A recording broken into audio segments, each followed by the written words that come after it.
The first thing Admiral Vol did when she received the telemetry was check it 3 times. Then she called her senior staff. Then she sat alone in her quarters for 11 minutes, which was, her adjutant would later note, the longest she had ever sat still in 22 years of command. The Drevath fleet had emerged from the Kerravan Drift at 0340 station time, 9 vessels in the distinctive wedge formation that human tacticians had come to call the funeral march, though never in official documentation. 9 vessels moving at 1/10 standard impulse, which meant they would reach engagement range of Helix Station and the 3 colony worlds in its shadow in approximately 96 hours. 4 days. For days during which those 9 vessels were, by every known metric, completely unarmed. And completely unreachable. Vol had the tactical briefing memorized. Every admiral in the human fleet did. The Drevath Continuous Charge Doctrine had been studied, dissected, and despaired over for a decade, since the first contact at Marin's Rock, where a human defense fleet of 11 vessels had faced 7 Drevath ships and watched them approach for 6 days before a single weapon was fired. The human commander, a decorated captain named Solis, had attempted 3 interceptions during the approach. All 3 had failed. Not because of Drevath weapons, the weapons weren't charged. Not because of Drevath point defense, there wasn't any during the approach. They had failed because of mathematics. The Drevath approach vector was a masterwork of gravitational navigation.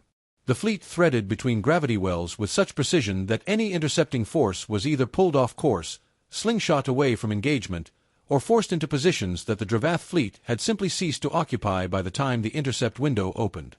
The interference fields they projected were not weapons but navigational tools, subtle distortions in local space that bent light, confused targeting computers, and made the simple act of knowing exactly where the Drevath ships were at any given moment an exercise in estimation.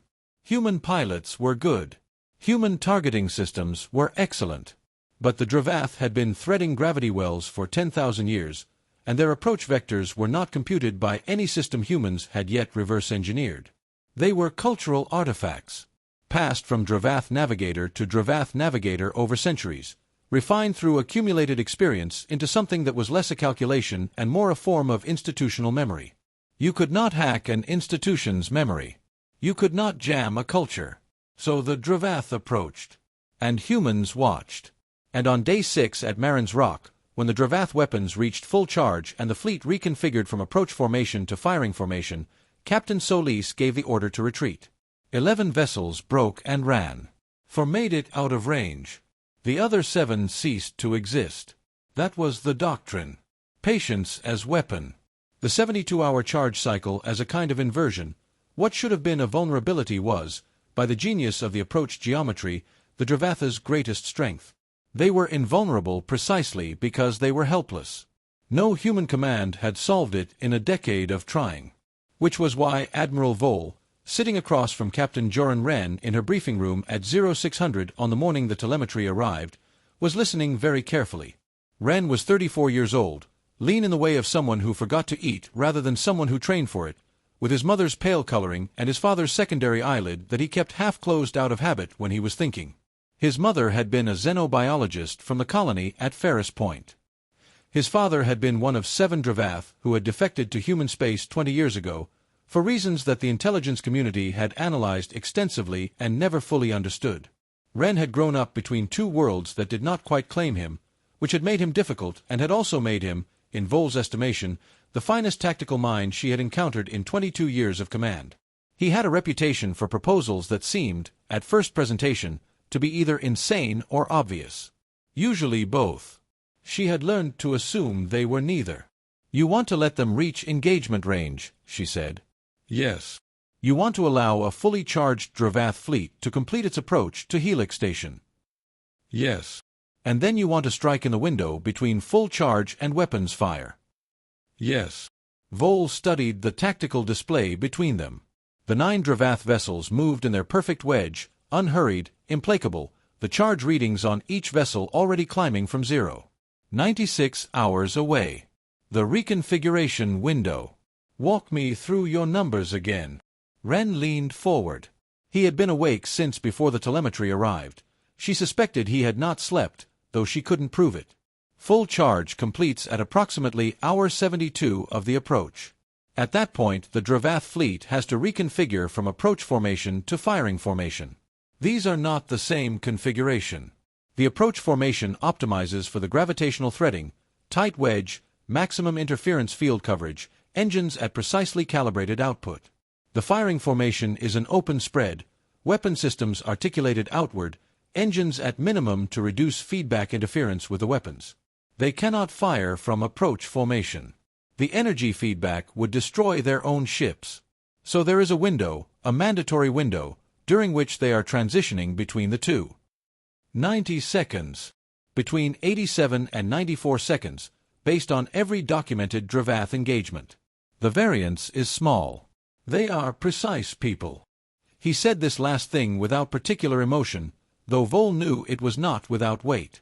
During that window they are neither configured for the approach nor configured to fire. The interference fields are down. The gravitational threading is complete. They don't need it anymore. They are, in the truest sense, exposed. Not unarmed. Not indefinitely. But exposed. 90 seconds. Yes. Vol was quiet for a long moment. Outside the briefing room viewport, Helix Station was visible, a ring of silver and light, and behind it the soft blue-white of Helix Prime and the two smaller worlds. Combined civilian population, 4.2 million. She thought about this number precisely as long as she allowed herself to think about it, which was not long. Every human fleet that has attempted interception during the approach has failed, she said. Yes. Because they tried to intercept during the approach. The geometry doesn't allow it. I'm not proposing interception during the approach. Ren's half-closed secondary eyelid opened slightly, which she had learned was his version of emphasis. I'm proposing we do nothing during the approach. Everything during the window. You are proposing we watch a Drevath fleet get close enough to destroy 4 million people. I'm proposing we trust the geometry that has defeated us to now protect us. They need the approach vector. They cannot deviate from it. Deviation at 1/10 standard speed through gravity threading of this precision would cause cascade navigational failure. They will arrive at the coordinates my model predicts within a margin of plus or minus 14 meters. I know exactly where they will be at the moment full charge completes. I know exactly when that moment is. He looked at her steadily. I have been running this model for 8 months, Admiral. I did not bring it to you until I was certain. 8 months. While he had been certain of nothing, while the model was still uncertain, he had sat with this knowledge. She found that, more than anything else, persuasive. The fleet, she said. You understand what you're asking the fleet to do.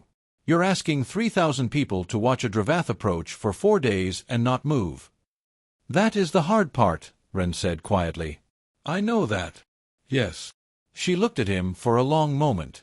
Then she looked at the tactical display. Then she made the decision she had already made before he walked into the room, because she was an admiral and she had been making the decision the moment she read the telemetry for the 3rd time and understood that there was, at last, something to be done with the 4 days other than despair. You have your fleet, Captain, she said. You have the 14 vessels I can give you without stripping the station's emergency perimeter. And you have my trust, for whatever it is worth. She paused. Don't make me wrong about you. I have never intended to make you wrong about me, Ren said, and there was something in it that was not quite a vow and not quite a reassurance, but sat exactly between the two. He left to prepare his fleet for the most difficult battle in human history, which would require them to do almost nothing for 96 hours, and then everything for 90 seconds. Day 1. Hour 0 to hour 24. The fleet that Vol gave him was 14 vessels of varied class, 3 heavy cruisers, the Ardent, the Solace, and the Macedon, 5 destroyers, 4 frigates, and 2 carrier scouts whose function in Ren's plan was so specialized that he had briefed their commanders separately and asked them to tell no one else, not even their own senior staff, what they were actually for. He had his reasons. He had many reasons, all of them thought through at 0300 in the months before this moment. In the small cabin he kept at Helix Station where the viewport faced away from the stars because he found the stars distracting when he was working. His flagship was the Ardent, and its bridge was the place where the next 4 days would happen.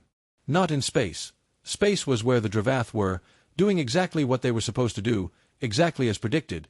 But here, among the 14 faces of his senior bridge crew, in the discipline of their breathing and the quality of their silence. He called his senior staff to the bridge at 0700 on day 1 and told them everything. He told them about the charge window, the 90 seconds, the coordinates his model had generated. He told them about the approach, what they would see, what the charge readings would do, how the numbers would climb. He told them what he needed from them, which was a specific kind of courage, not the courage to act, but the courage to refrain from acting. He told them this was harder than charging into weapons fire, and he was not being dramatic. Day 1 and day 2, he said, will be manageable. The fleet is at distance. The numbers are climbing, but they are small numbers. Day 3 is when it will become difficult. The charge readings will cross 60%. The Drevath fleet will be close enough to see on passive sensors without enhancement. The crew will know what is coming. And we will do nothing. He paused and let this settle. Day 4. Full charge completes at 0340 on day 4. The reconfiguration window opens. We strike. His first officer, Commander Lida Sova, was a 15-year veteran of 3 campaigns who had once kept her vessel in position for 6 hours under fire from 2 directions because the position mattered. She asked the question he expected her to ask, "What do we tell the crew?" "The truth," Ren said. "All of it. They deserve to know what they're part of." He addressed the crew of the Ardent at 0900, ship-wide, and then patched to the 13 other vessels by relay. He spoke for 20 minutes. He explained the doctrine and the vulnerability and the window. He explained why all previous interception attempts had failed. He explained, with the precision he used for everything, why those failures were about to become irrelevant. Then he said, "What I need from each of you is something that feels like an action but is not. It is the hardest form of discipline. Over the next 4 days, every instinct you have will tell you to do something, to move, to react, to push back against what is coming. I am asking you to hold, to trust the math, to understand that the moment of action is coming, that it is exactly as real as anything you have ever done, and that it cannot be moved. It is fixed at 0340 on day 4. We are traveling toward it at 1/10 standard speed, exactly as they are. We are, in our own way, as patient as the Drevath." He stopped. He thought about his father, briefly, which was something he tried not to do in professional settings. His father, who had been Drevath, who understood patience as a cellular fact, who had once told him that the problem with humans was not that they were reckless but that they confused action with intention. You intend something for a long time, his father had told him in the slow, measured cadence of Drevath-accented standard. Then you do it. The doing is short. The intention is the work. "The intention is the work," Ren said to his crew. "We begin now." The first day passed the way first days of vigils always pass, in a kind of suspension, the mind not yet fully committed to the waiting. The Drevath fleet moved at its prescribed pace. The charge readings climbed from 0 through 12, 15, 19% by the end of hour 24. These were small numbers. On the tactical display they were colored amber, which was the system's neutral alert. Nothing was red. Nothing demanded response. The crew of the Ardent moved through their rotations with the careful attention of people who had been told that attention mattered, and it was enough for now. Ren slept 4 hours in his command chair, which was the way he slept during operations. He ate something, he couldn't recall what, at the standing briefing at 1800. He spent 2 hours reviewing the strike package, which he had prepared over the past 8 months and refined 17 times since the telemetry arrived. The strike package was the most precise document he had ever produced. It specified, to the second, the moment each vessel was to fire, the vector of every weapon, the sequence of targets, the fallback positions, the contingency responses to 11 different variables. It assumed perfect discipline.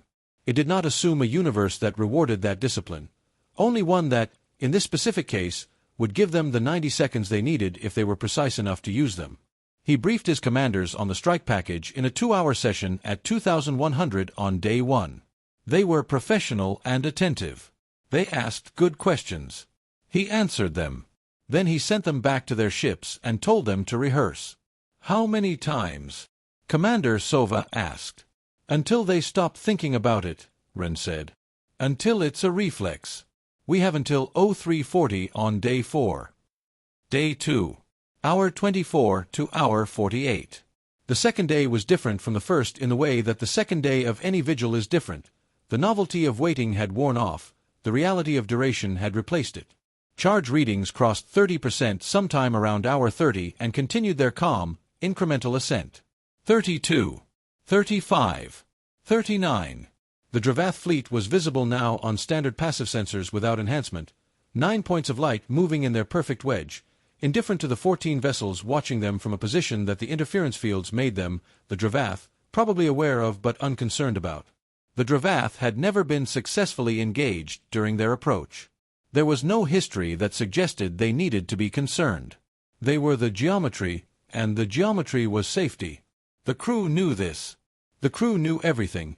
Ren had told them everything, and the commanders of all 14 vessels had done the same by his direction. Transparency was a component of the plan. A crew that understood what was happening could hold. A crew managing ignorance and rumor could not. He had thought about this carefully. He had thought about everything carefully. On the second day, the messages began arriving.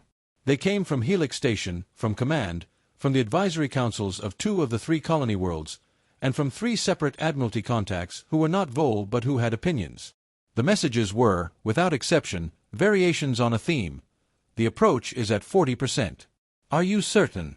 Is there anything you can do? The population is asking questions. The civilian evacuation capacity is insufficient for full retreat. We need to know you have this. Vol sent one message. It said, I know. Hold. He understood she was not telling him to hold. She was telling him she was holding, too. That she had told the councils and the contacts and the questioners to hold. That she was expending political weight she had accumulated over 22 years to keep 12 kinds of pressure from becoming the thing that undid the geometry of his plan before the geometry of space could do its work. He sent her back 2 words, thank you. On the second night, he walked the ship. This was something he did during difficult operations. A slow transit of all decks, stopping to speak with whatever crew he encountered, not about the operation but about other things. He had a talent for remembering details. He knew that Ensign Priya in navigation had a sister on Helix Prime, which was one of the 4 million, and he stopped to talk with her for 3 minutes about Helix Prime's orbital gardens, which were famous. He knew that Chief Mechanic Holt had been studying gravitational cartography in his off hours, and he stopped to discuss the Kerravan Drift, from which the Drevath had emerged, and its unusual mass distribution.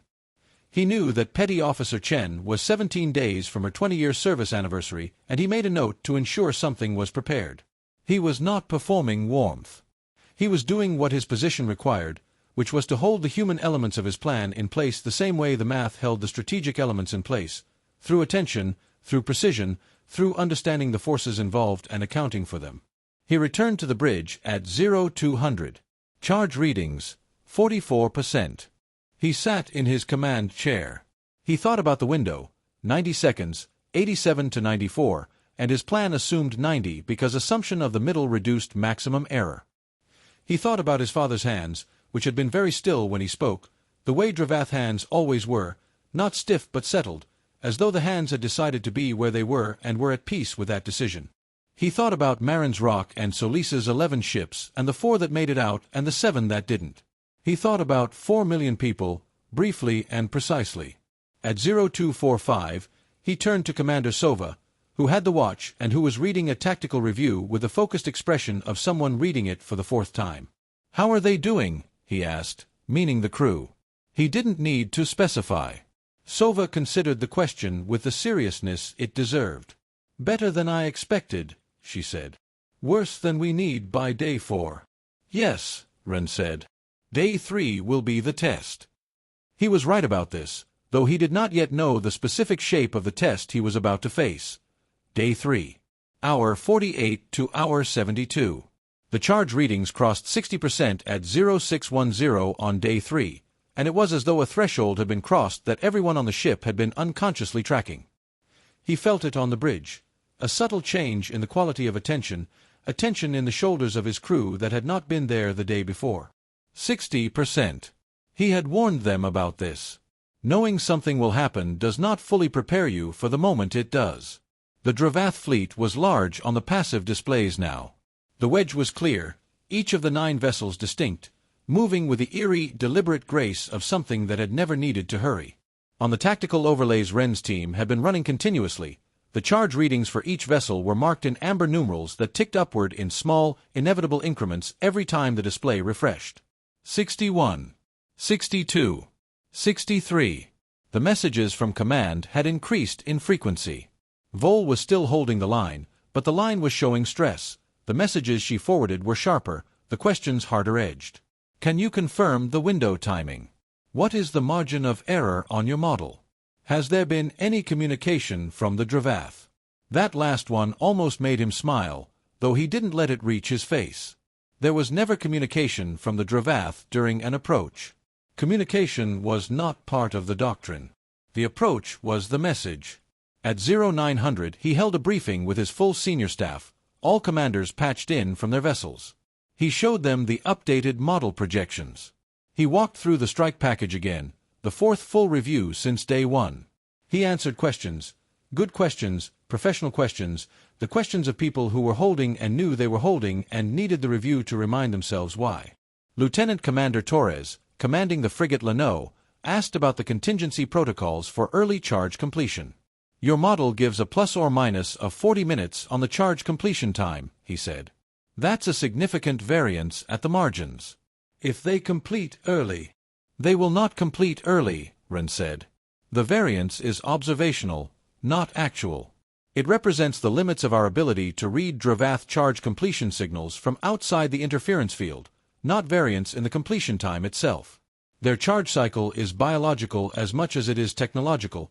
It is tied to crew synchronization rhythms that have been culturally stable for 3,000 years. They complete at hour 72 of the approach. They have in every documented engagement. They will hear. He paused. If I am wrong about this, the contingency is retreat. Full emergency burn, away from the engagement envelope, and we live to analyze the failure. But I am not wrong about this. Torres nodded, satisfied or at least manageable. He dismissed the briefing at 1015. At 10:21, everything changed. The alert was quiet in the way of alerts that the system wasn't sure how to categorize. Not a combat alert, not a navigational emergency, but a tactical anomaly flag that his systems had generated because it didn't fit any established pattern. He saw it on the display before anyone spoke. Then Sova was at his shoulder. Captain. Linnet. The Linnet was one of his 5 destroyers.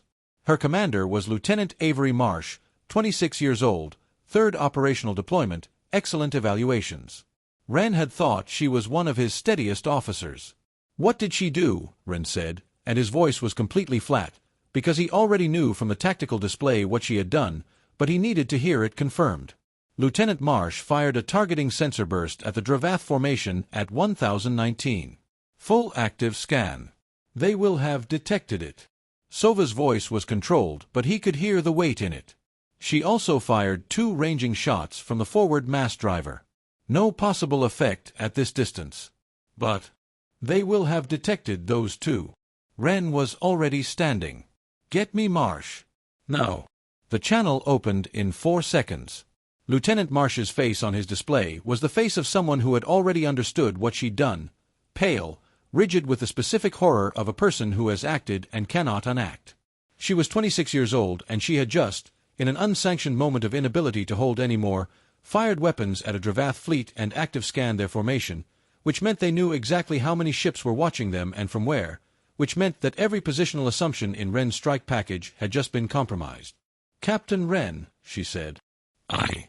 You will give your executive officer command of the Linnet, Ren said. Not loudly. Precisely. You will go to your quarters. You will remain there until I decide what happens next, which will not be during this operation because I have other concerns. Do you understand me? Yes, sir. Her face did not change. There was nothing in it to change. Sova, Ren said when the channel closed, give me a damage analysis. What do they know? What the Drevath now knew was the number of vessels watching them, 14, the approximate positions of those vessels, and, from the mast driver shots, which told a physics story about the weapon that fired them, the specific armament profile of at least 1 human destroyer. What Ren had lost was the positional ambiguity he had been counting on. His plan had assumed the Drevath would enter the reconfiguration window without knowing the precise locations of his fleet. They now had a map.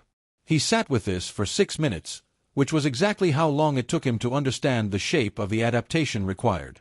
He did not let anyone speak to him during those 6 minutes. They knew not to. This was not coldness. It was the same discipline he was asking of his crew, applied to the specific problem of catastrophic improvisation. "They know where we are," he said when the 6 minutes were up. "They cannot respond during the approach. The doctrine forbids it, and the geometry won't allow it anyway without destabilizing the charge cycle. If they alter their approach vector now, they risk cascade navigational failure at 63% charge, which is survivable but would set them back 6 to 8 hours while they recalibrate. They will not do that." He was speaking to Sova, but loudly enough for the bridge. "What they will do is communicate our positions to their targeting systems so that when the reconfiguration window opens, they have a firing solution that accounts for us." He brought up the tactical display. "So we move." The adaptation he built over the next 4 hours was a new positional geometry. The same 14 vessels, rearranged so that the positions Drevath targeting would have locked were occupied by empty space by 0340 on day 4. He moved vessels slowly, at drift speeds that would be invisible against the background radiation on Drevath passive sensors, using the same gravitational features that made interception during the approach so difficult to also cover the repositioning. The interference fields that had always worked against human fleets now worked for them. The same distortion that confused human targeting made Drevath passive monitoring imprecise enough that a drift repositioning at this speed would read as sensor noise. It took 4 hours because he had to rebuild the strike package from the new positions, reconfirm weapon vectors, reissue timing to all 14 vessels, and verify that every contingency still mapped correctly to the new geometry. He did all of this while the charge readings continued their climb. 64, 67, 69. "Sir," said Sova at 1500, "you should eat something." "Noted," he said, which was not the same as agreeing. He was recalculating the Ardent's new approach angle and whether it changed the timing on weapons release by more than 2 seconds, which it did by 1.4 seconds, which was acceptable but needed to be distributed across the targeting sequence. "Sir." More insistently. He ate something. He didn't look up from the display while he did it. At 1600 the new strike package was complete. He briefed his commanders again, all of them, the 4th full briefing in 3 days, and the last. He addressed the Marsh incident directly because he needed them to hear him address it and not construct their own version of what had happened. "A member of this fleet was unable to hold on day 3, he said. "This is a human thing to be unable to do. We have adapted to account for the consequences. The plan is not compromised. The window is not compromised. The only thing that has changed is our positions, and they have changed in our favor." He paused. "The difficulty of what I'm asking you to do has just been demonstrated. I am not asking for the absence of difficulty. I am asking you to do it anyway. 14 more hours." He could see, in the faces of his commanders on the relay screens, that what he had said had landed, not with comfort, but with a specific kind of acknowledgement that replaced comfort when comfort wasn't available. Charge readings at 1800, 73%. He rechecked the model. Checked it again. Sent an updated technical brief to Vol that said, in its most important line, "Plan intact. Window confirmed for 0340. We are ready." Vol's response came in 40 minutes. 4 million people are trusting you, Captain. I am trusting you. Don't count. Be certain. He read this twice and understood that she was not doubting him. She was telling him what she needed from him, which was not probability but commitment. He sent back, certain.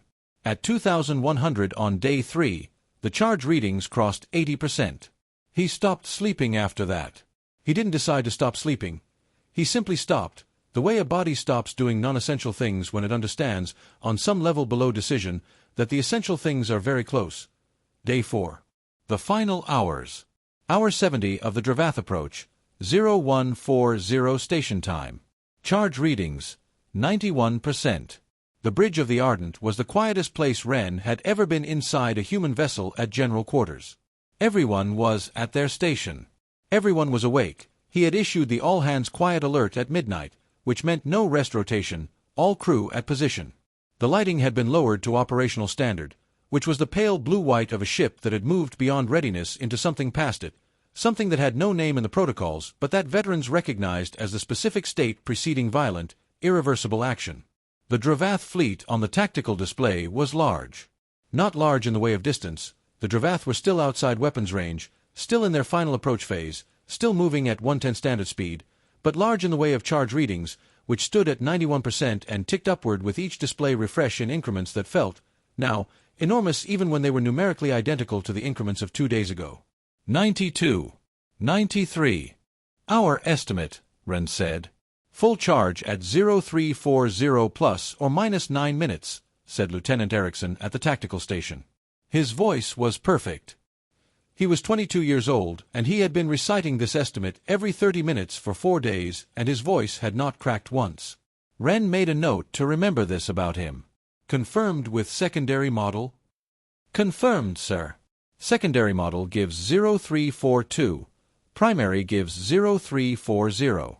12-minute spread centered on 0341.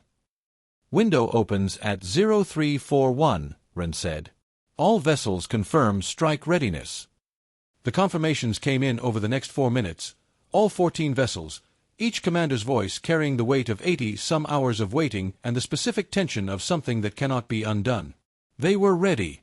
They had been ready, in the deeper sense, since day one. Readiness was not the hard part. Readiness was easy. The hard part was all that had preceded this moment. At 0200 Ren left the bridge for 12 minutes.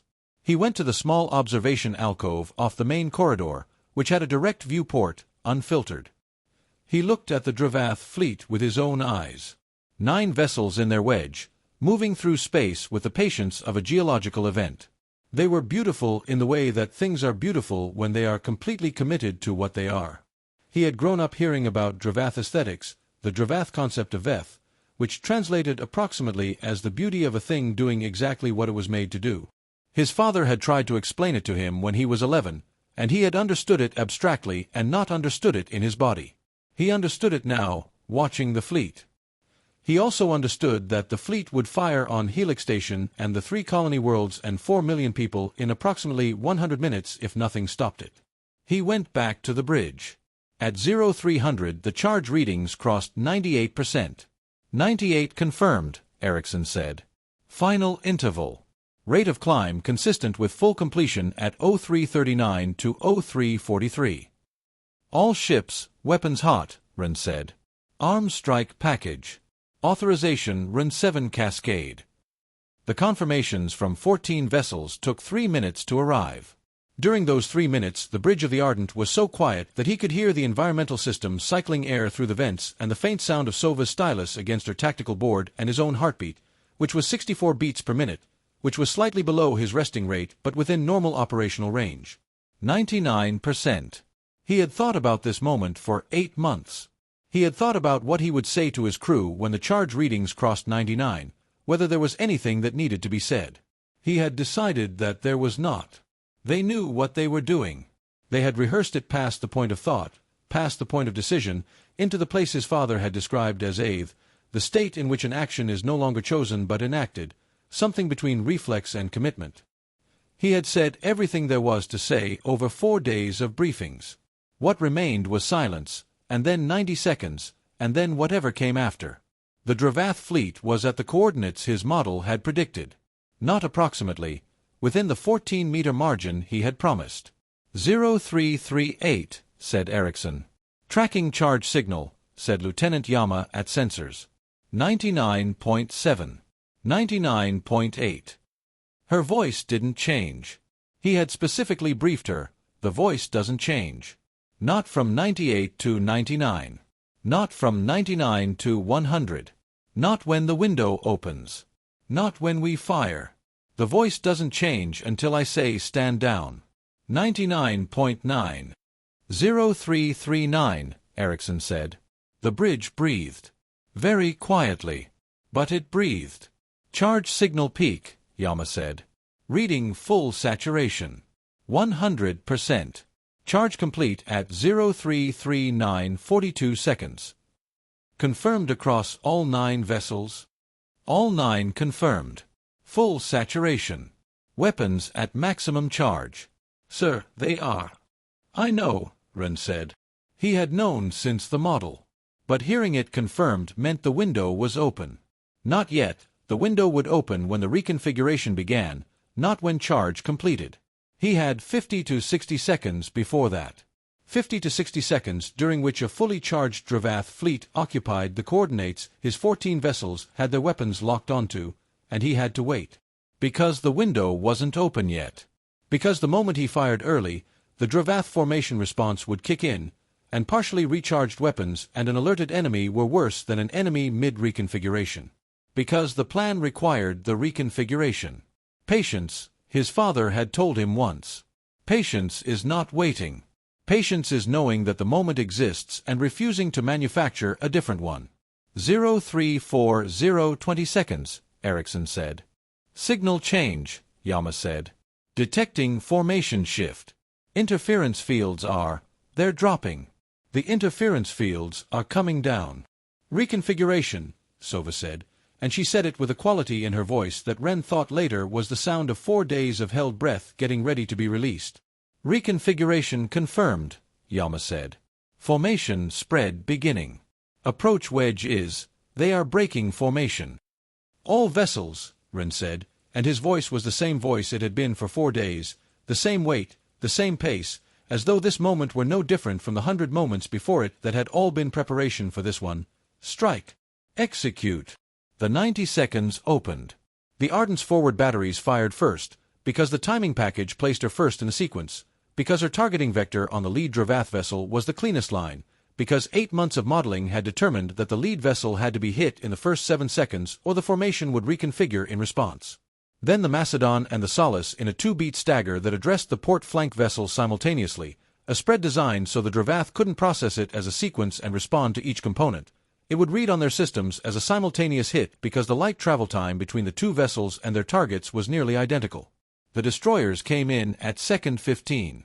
5 vessels, 5 targets, each firing its primary armament in the sequence Ren had built across 17 drafts over 8 months, the sequence that accounted for the Drevath reconfiguration timing, that hit each vessel in the first moment of its exposure, before its weapons articulated, before it had completed the spread into firing formation, before it was quite yet the weapon it was trying to become. The carrier scouts, the 2 vessels whose roles he had briefed separately and asked commanders to keep quiet, did not fire weapons. They broadcast. They projected, on every frequency the Drevath communications architecture used, a signal that his father had told him about, a specific modulated frequency that was the Drevath equivalent of a distress anchor, a signal so deeply embedded in Drevath emergency protocols that encountering it triggered an automatic hold-on weapon cycling. Not a weapon. Not a hack. A frequency that meant something to Drevath pilots in their bones, the way certain sounds mean things to human beings that have nothing to do with the logical content of the sound. His father had told him about it when he was 14, and he had written it down and not used it for 20 years, and then looked at his notes one night 8 months ago and understood that he was going to use it here, now, in this way, and that it would give him an extra 3 seconds of weapon cycle hesitation from the 3 Drevath vessels that were still capable of firing at second 45, which was exactly how many seconds he needed. He counted. He did not look at the display and count. He counted in his head, and the number he started from was 90, and the direction he moved was downward, and each number corresponded to a moment in the strike sequence that he knew not from a display, but from 8 months of waking at 0300 and running the sequence again. 90. The Ardent fires. Lead vessel takes primary impact. 83. Macedon and Solace stagger. Port flank engaged. 78. Destroyers. 5 targets. Formation spread is 40% complete. They are exposed. 66. 3 Drevath vessels show weapons articulation beginning. They are trying to transition despite the hits. This was in the model. 61. Frigates engage those 3 vessels, specific targeting on articulation nodes. Not to destroy, to delay. 3 more seconds is all that's needed. 57. Carrier scouts broadcast. The frequency that means something in Drevath bones. 54. 3-second hesitation confirmed on weapon cycling. The model was right. His father was right. 48. The Ardent fires again. Second salvo. The lead vessel's charge array is venting. It will not fire. 41. 3 vessels remain as threats. 2 are engaged by destroyers. 1. 39. The Solace takes a hit. Partial weapons discharge from a Drevath vessel that completed its articulation despite the targeting of its nodes. The Solace takes the hit and continues. She fires her second salvo. She is still in formation. Solace damage report, Sova said, tight and immediate. Hull breach, decks 11 and 12. Damage control active. Weapons functional. Still in strike pattern. The voice from the Solace commander was the voice of someone who had a hull breach on 2 decks and had chosen to report it in exactly the same voice as everything else. 28. Ren's count. 28. The last significant threat, the Drevath vessel that had fired on the Solace, was taking fire from 3 directions. Its charge array reading was falling. Falling meant it would not fire. 19. 15. The tactical display was not showing him his count, but it was confirming it. Charge readings across the Drevath formation were everywhere in collapse, 9 vessels in various states of damage and weapon cycle failure. The formation spread that had been the beginning of firing configuration now a broken geometry. 9 vessels no longer a wedge, and no longer a spread, and no longer anything that had a name in the doctrine because the doctrine had never accounted for this moment. 10. 7.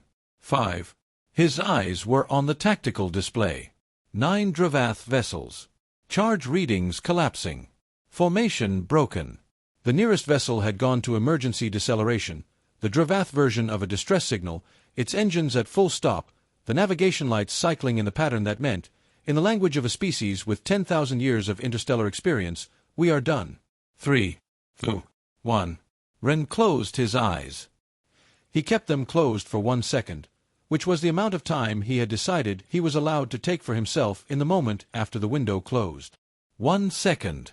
The window had lasted 88 seconds, which was within range. The charge had dissipated. The formation was broken. 9 vessels were either heavily damaged or in emergency halt. None of them could fire. The 90 seconds were over and 4 million people on Helix Prime and its sister worlds were, at this moment, alive in a way they had not been entirely sure they were going to be 4 minutes ago. He opened his eyes. The tactical display was the same display it had been. The bridge was the same bridge. Sova was at his left shoulder.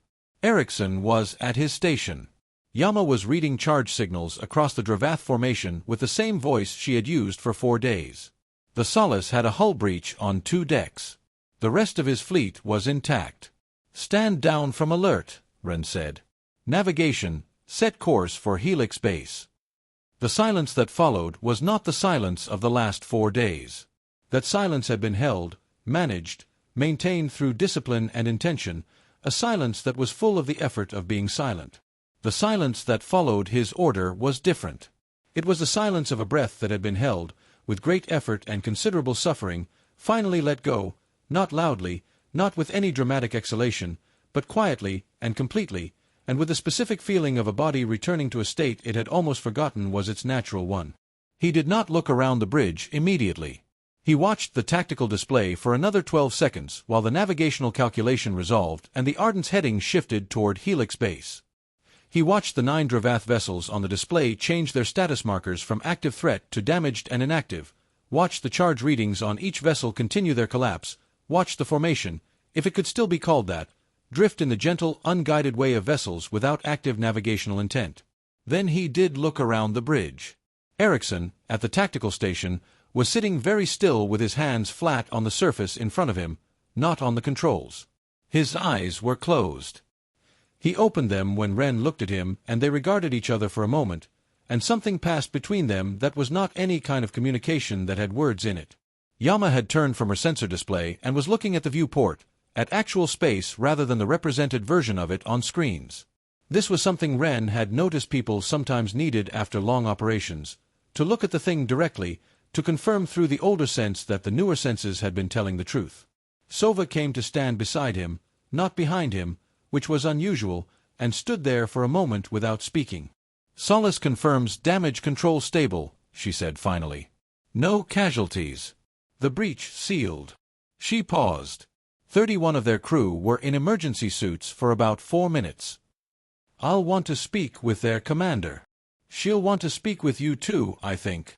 Sova's voice had something in it that took him a moment to categorize. He realized it was a very small kind of humor, The kind that only exists on the far side of something terrible, when the terrible thing has been survived and the body needs to acknowledge the survival in a way that is not weeping. He was quiet for a moment. Casualties across the fleet. 2 on the Linnet, she said, from the recoil event when Marsh fired the mast driver unsanctioned. That will need to be part of the inquiry.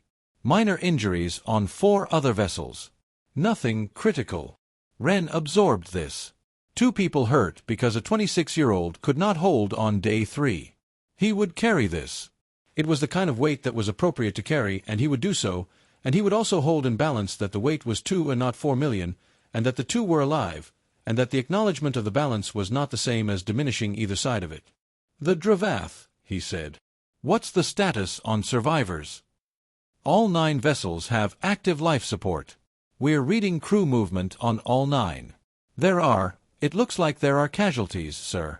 We won't know the extent until we get close enough for a detailed scan." "Get close enough for a detailed scan," he said. "I want to know what we're dealing with before Helix Base sends any response teams." He paused. "And I want to send a communication." Sova waited. "Open a channel on Drevath standard frequencies," he said. "All 9 vessels."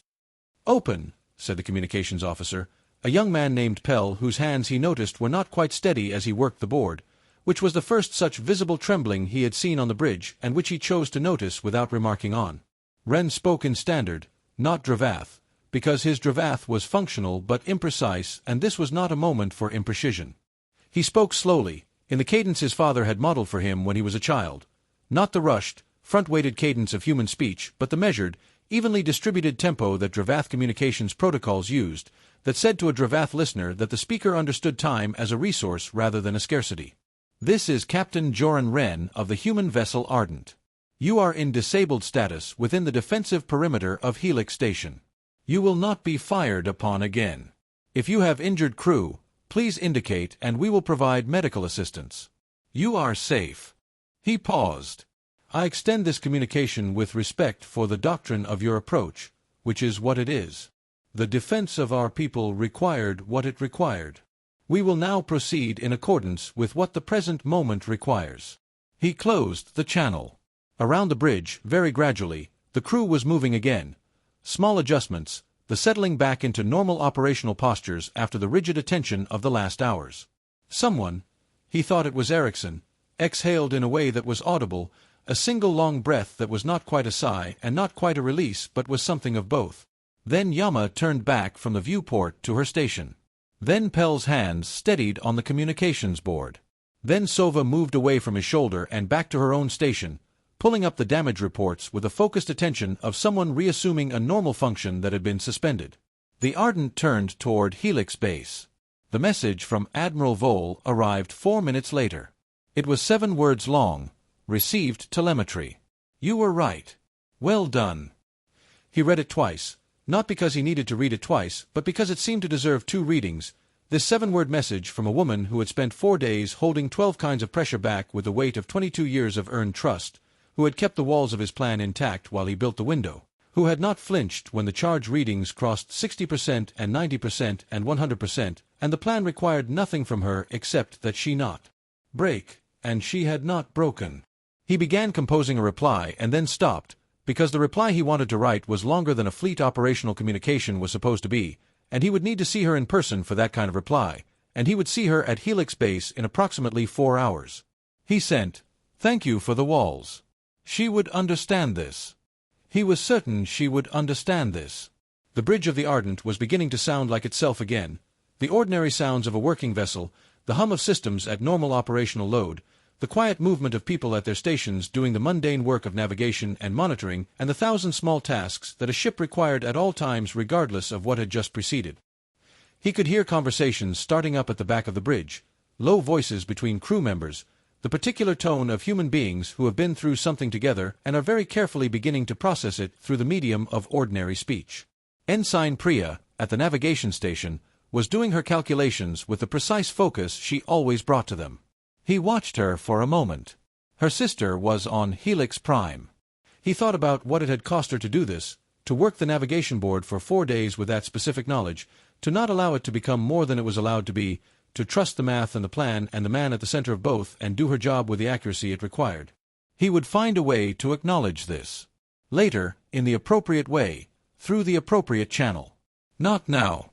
Now there was only the ship moving toward Helix Base, and the course laid in, and the tactical display showing 9 Drevath vessels in various states of damage drifting in a way that had no formation name because it was not a formation, and the charge readings on those 9 vessels at collapse or near collapse, and 4 million people alive on 3 worlds, and the bridge of the Ardent slowly, quietly, deliberately remembering how to breathe. He sat in the command chair. He put his hands on the armrests. He looked at the viewport, at the actual space, the way Yama had looked at it, confirming through the oldest sense that the thing had been real. It had been real. Outside the viewport, the stars were where they had always been. They were indifferent to the last 4 days in the way that stars are indifferent to everything, which is the nature of stars and not a judgment. The Kerravan Drift was somewhere behind them, from which the Drevath fleet had emerged 97 hours ago, moving at 1/10 standard speed in the funeral march formation toward 4 million people and the silence of perfect certainty. Ren looked at the stars for a while. Then he turned back to the bridge, to the quiet industry of his crew and the hum of the ship doing what ships do, and he began writing his action report, which was going to be extremely long and which was going to begin with a sentence about patience, about what it costs and what it purchases and why the two things are, in the end, related. He wrote for a long time. Around him, the bridge breathed.